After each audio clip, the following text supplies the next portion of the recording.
அனைவருக்கும் வணக்கம். டிஎன்பிஎஸ்சி பொது அறிவியல் தொடர்பாக தான் பார்த்துட்டு வந்துட்டு இருக்கோம். இந்த பதிவிற்கு உண்டான தகவல்கள் இவற்றை அடிப்படையாக கொண்டது. போன பதிவின் தொடர்ச்சி தான் இந்த பதிவு. ஆட்டம் அணுக்குள்ள எலக்ட்ரான்கிற ஒரு சப்பட்டாமிக் பார்ட்டிகிள் இருக்குது அப்படின்னு முதல்ல கண்டுபிடித்தவர் ஜே தாம்சன். அதற்கு பின்னாடி அணுக்கரு நியூக்ளியஸ் அண்ட் புரோட்டானை கண்டறிந்தவர் ஏர்னஸ்ட் ரூதர்ஃபோர்ட். இவரை ஃபாதர் ஆஃப் அட்டாமிக் ஃபிசிக்ஸ் அப்படின்னு சொல்லுவாங்க. அணுக்கரு இயற்பியலின் தந்தை. 1920 சமயங்கள்லேயே அணுவின் உட்கருக்குள்ள புரோட்டான் மட்டும் இல்லாமல் வேற ஒரு பார்ட்டிகிளும் இருக்குது அப்படின்னு இவர் தீர்மானித்தார். ஆனால் 1932ஆம் ஆண்டு இவருடைய ஸ்டூடெண்ட்டான ஜேம்ஸ் சாட்விக் புரோட்டானுக்கு இணையான நிறை, புரோட்டானுக்கு ஈக்குவலான மாஸ் இருக்கக்கூடிய ஒரு பார்ட்டிகிளான நியூட்ரானை கண்டுபிடிச்சார். அதுக்கு எந்தவித சார்ஜஸ் இல்லை அப்படிங்கிறதையும் அவர் நிரூபித்தார். அணுக்குள்ளே இருக்கக்கூடிய துகள்களை சப்பட்டாமிக் பார்ட்டிகல்ஸ் அப்படின்னு குறிப்பிடுவாங்க. அதுதான் புரோட்டான், நியூட்ரான் அண்ட் எலக்ட்ரான். முன்னாடி இதுவே தான் ஃபண்டமெண்டல் பார்ட்டிகல்ஸ் அப்படின்னு குறிப்பிடப்பட்டுச்சு. இப்போது எலிமெண்ட்ரி பார்ட்டிகல்ஸ் அப்படின்னு குறிப்பிடுறாங்க. இதில் புரோட்டான்ஸ் அண்ட் நியூட்ரான்ஸ் குவார்க் அப்படிங்கிற ஒரு அடிப்படை துகளால் ஆனது. இதை தவிர பிற அடிப்படை துகள்கள் மீசான்ஸ், நியூட்ரினோ, ஆன்டி நியூட்ரினோ அண்ட் பாசிட்ரான்ஸ்.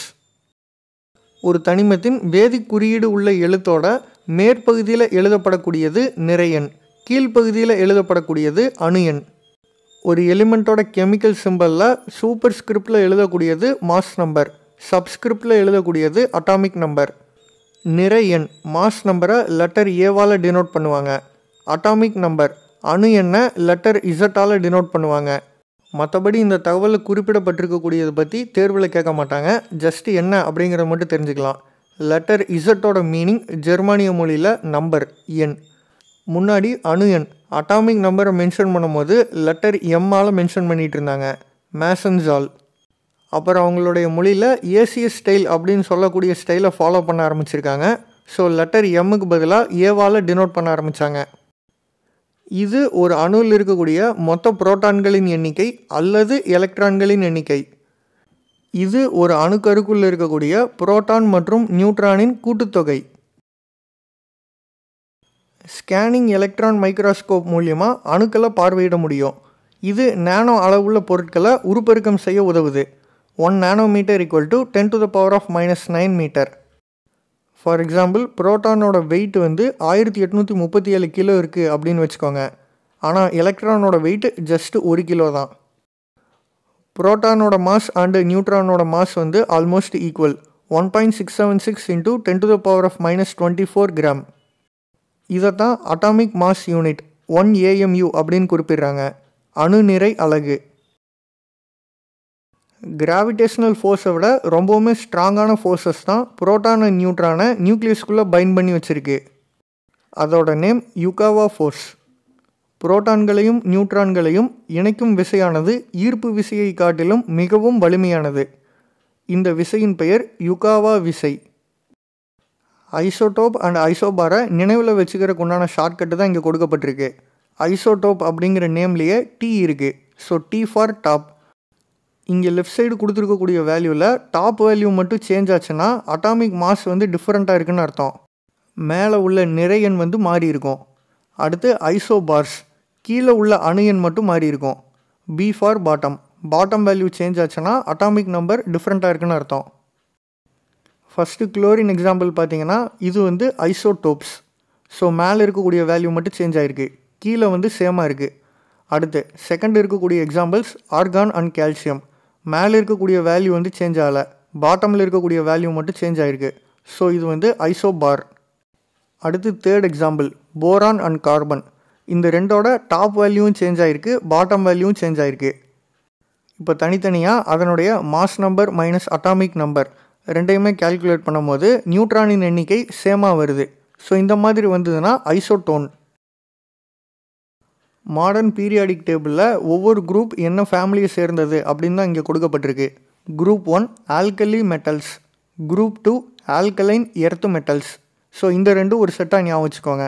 அடுத்து குரூப் 3 to 12 இது டிரான்சிஷன் மெட்டல்ஸ். அடுத்து group 13 boron family, group 14 carbon family, group 15 nitrogen family. இந்த 13, 14, 15 BCN இதை ஒரு செட்டாக ஞாபகம் வச்சுக்கோங்க. அடுத்து final set OHN group 16 oxygen family or chalcogen family. Group 17 halogens. Group 18 noble gas family. நவீன ஆவர்த்தன அட்டவணையில் உள்ள தனிம வரிசை தொகுதிகள். குழு 1 கார உலோகங்கள். குழு 2 கார மண் உலோகங்கள். இந்த ரெண்டு ஒரு செட்டாக ஞாபகம் வச்சுக்கோங்க. அடுத்து குழு 3 முதல் 12 வரை இடைநிலை உலோகங்கள். அடுத்து 3வது செட்டு குழு 13 போரான் குடும்பம். குழு 14 கார்பன் குடும்பம். குழு 15 நைட்ரஜன் குடும்பம். இந்த மூணையும் ஒரு செட்டாக ஞாபகம் வச்சுக்கோங்க, BCN. அடுத்து ஃபைனல் செட் குழு 16 ஆக்சிஜன் அல்லது சால்கோஜன் குடும்பம். குழு 17 ஹாலோஜன்கள் அல்லது உப்பீனிகள். குழு 18 அரியவாயு அல்லது மந்தவாயுக்கள். Valency of the metal. ஒரு மெட்டல் ஆட்டம் எத்தனை எலக்ட்ரானை லாஸ் பண்ணுதோ அந்த எண்ணிக்கை. Valency of the non metal. Number of electrons gained by a non metal ஆட்டம். ஒரு உலோகத்தின் இணைதிறன் என்பது அந்த உலோக தனிமத்தின் அணுவானது இழக்கக்கூடிய எலக்ட்ரான்களின் எண்ணிக்கை. ஒரு அலோகத்தின் இணைதிறன் என்பது ஒரு அலோக தனிமத்தின் அணுவானது ஏற்கக்கூடிய எலக்ட்ரான்களின் எண்ணிக்கை.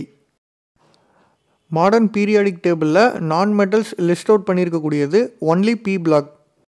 தனிமங்களின் நவீன ஆவர்த்தன அட்டவணையில் அலோகங்கள் காணப்படக்கூடியது P தொகுதி மட்டுமே. தொகுதி எண் 13 முதல் 18 வரை. ஒரு அணுவோட வெளிவட்ட பாதையில் சுற்றிட்டு இருக்கக்கூடிய எலக்ட்ரான்கள் இணைதிறன் எலக்ட்ரான்கள் அப்படின்னு அழைக்கப்படுது. அதனுடைய எண்ணிக்கை 1 2 3 4 இருந்ததுன்னா இணைதிறன் 1 2 3 4 அப்படின்னு குறிப்பிடுவாங்க. ஒரு அணுவோட வெளிவட்ட பாதையில் அதிகபட்சம் 8 எலக்ட்ரான்கள் வரைக்கும் இருக்கலாம். 8 இருந்துச்சுன்னா அதனுடைய இணைதிறன் சைபர். அந்த இணைதிறன் எலக்ட்ரான்களுடைய எண்ணிக்கை 5 6 அல்லது 7 இருந்ததுன்னா 8 கழித்தல் அந்த எண்ணிக்கையை போட்டோம்னா கிடைக்கக்கூடியது தான் அந்த அணுவினுடைய இணைதிறன். ஒரு ஆட்டமோட outer most orbit or outer most ஷெல்லில் ரிவால்வ் ஆகிட்டு இருக்கக்கூடிய எலக்ட்ரான் தான் வேலன்ஸ் எலக்ட்ரான் அப்படின்னு சொல்கிறாங்க. ஒரு ஆட்டமோட அவுட்டர் மோஸ்ட் ஷெல்லில் மேக்ஸிமம் 8 எலக்ட்ரான்ஸ் வரைக்கும் இருக்கும். அப்படி 8 எலக்ட்ரான் இருந்ததுன்னா அதனுடைய வேலன்சி 0. ஒரு எலிமெண்ட்டோட நம்பர் ஆஃப் எலக்ட்ரான்ஸ் இன் வேலன்ஸில் 1 2 3 4 அப்படின்னு இருந்ததுன்னா அந்த எலிமெண்ட்டோட வேலன்சி 1 2 3 4 அப்படின்னு மென்ஷன் பண்ணுவாங்க. அதை தாண்டி போயிடுச்சு அப்படின்னா 8 மைனஸ் எவ்வளவு இருக்கோ அவ்வளவு எலக்ட்ரான்ஸ். அவுட்டர் மோஸ்ட் வேலன்ஸ் செல்லில் மேக்ஸிமம் 8 எலக்ட்ரான்ஸ் வரைக்கும் இருக்கலாம் அப்படின்னு நான் சொன்னேன். ஸோ இதைத்தான் ஆக்டெட் ரூல் அப்படின்னு குறிப்பிடுறாங்க. இது ஹீலியமுக்கு பொருந்தாது. ஹீலியமுக்கு மேக்ஸிமம் 2 மட்டும்தான் இருக்கும்.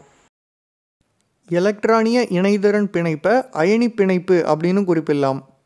ஒரு தனிமத்தினுடைய அணு எலக்ட்ரானிய இணைதிறன் பிணைப்பு அல்லது அயனி பிணைப்பை உருவாக்கும் போது அந்த அணு இழக்கக்கூடிய அல்லது ஏற்கக்கூடிய எலக்ட்ரான்களின் எண்ணிக்கை தான் எலக்ட்ரான் இணைதிறன். ஒரு எலிமெண்ட்டில் இருக்கக்கூடிய ஆட்டம் எலக்ட்ரோவேலண்ட் பாண்ட் ஆர் அயானிக் பாண்டை ஃபார்மேஷன் பண்ணும்போது எத்தனை எலக்ட்ரான்களை லாஸ் பண்ணுது ஆர் கெயின் பண்ணுது அப்படிங்கிறது தான் எலக்ட்ரோவேலன்சி. சகப்பிணைப்பின் 3 வகைகள். அணுக்களுக்கு இடையே ஒரு கோடு போட்டிருந்தாங்கன்னா ஒற்றை சகப்பிணைப்பு. 2 கோடுகள் போடப்பட்டிருந்ததுன்னா இரட்டை சகப்பிணைப்பு. 3 கோடுகள் போடப்பட்டிருந்ததுன்னா மும்மை சகப்பிணைப்பு. There are 3 types of covalent bonds. 2 ஆட்டமுக்கு இடையில் ஒரு சிங்கிள் லைன் ஆர் டேஷ் போட்டிருந்தாங்கன்னா சிங்கிள் கோவலன்ட் பாண்ட். 2 லைன்ஸ் போட்டிருந்தாங்கன்னா டபுள் கோவலன்ட் பாண்ட். 3 லைன்ஸ் போட்டிருந்தாங்கன்னா ட்ரிபிள் கோவலன்ட் பாண்ட். ஆட்டம்ஸுக்கு இடையில் எந்த டைப் ஆஃப் கோவலன்ட் பாண்ட்ஸ் இருக்குது அப்படிங்கிறத ரெப்ரசன்ட் பண்ணுறதுக்காக தான் இந்த லைன் ஆர் டேஷ் யூஸ் பண்ணியிருக்காங்க. டிஃப்ரெண்ட் எலக்ட்ரோ நெகட்டிவிட்டிஸ் இருக்கக்கூடிய ஆட்டம்ஸ் பாண்ட் ஃபார்மேஷன் பண்ணிச்சுன்னா போலார் சால்வெண்ட்ஸ் ஃபார்ம் ஆகுது. Ionic compounds are soluble in polar solvents. வேறுபட்ட எலக்ட்ரான் கவர்த்தன்மை கொண்ட அணுக்கள் இணைவதால் முனைவுள்ள கரைப்பான்கள் உருவாகின்றன. இந்த முனைவுள்ள கரைப்பான்கள் எளிதில் அயனிச் சேர்மங்களை கரைக்கின்றன. Second point, similar electronegativities இருக்கக்கூடிய ஆட்டம்ஸ் பாண்ட் ஃபார்மேஷன் பண்ணிச்சுன்னா நான் போலார் சால்வெண்ட்ஸ் ஃபார்ம் ஆகுது.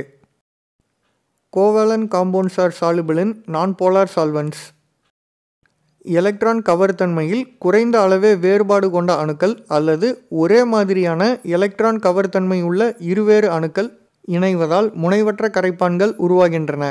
இத்தகைய முனைவற்ற கரைப்பான்களே சகப்பிணைப்பு சேர்மங்களை கரைக்கக்கூடியது. ஒரு மாலிகுலில் இருக்கக்கூடிய ஆட்டம்ஸ்க்கு இடையில் ஒரு covalent bond or atomic bond வந்து இருக்கும். அப்படி இருக்கும்போது அந்த ஷேர்டு பேர் ஆஃப் எலக்ட்ரான்ஸை கவர்ந்தெழுக்கக்கூடிய டெண்டன்சி எந்த ஆட்டமுக்கு இருக்கோ அதுதான் அதனுடைய எலக்ட்ரோநெகட்டிவிட்டி. பல அணுக்கள் சேர்ந்து பிணைப்பை உண்டாக்குவதன் மூலமாக மூலக்கூறுகளோ அல்லது சேர்மங்களோ உருவாயிருக்கும். இப்படிப்பட்ட மூலக்கூறில் இருக்கக்கூடிய ஒரு அணுவானது பிணைப்பில் உள்ள இணை எலக்ட்ரான்களை தன்னை நோக்கி கவர்ந்தெழுக்கக்கூடிய தன்மை தான் எலக்ட்ரான் கவர்த்தன்மை அப்படின்னு அழைக்கப்படுது. பொதுவாக அணுக்களுக்கு இடையே இருக்கக்கூடிய பிணைப்பு சகப்பிணைப்பு.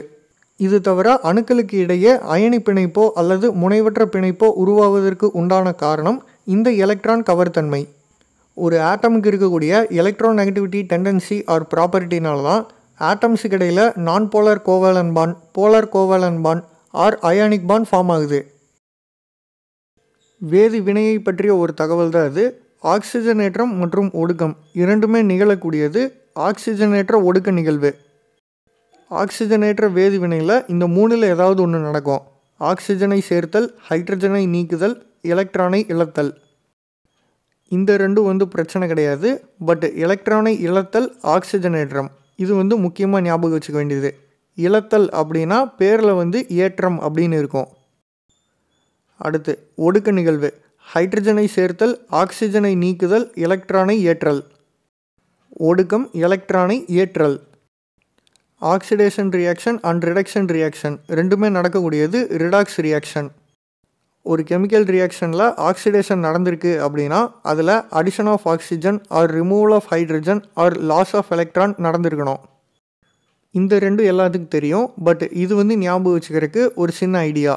LEO LEO loss of electron oxidation. Next reduction reaction removal of oxygen, addition of hydrogen, gain of electron. Gain of electron reduction reaction. LEO அப்படிங்கிற ஞாபகம் இருந்தாலே வைஸ் வெர்சாவாக ஞாபகம் இருக்கும்.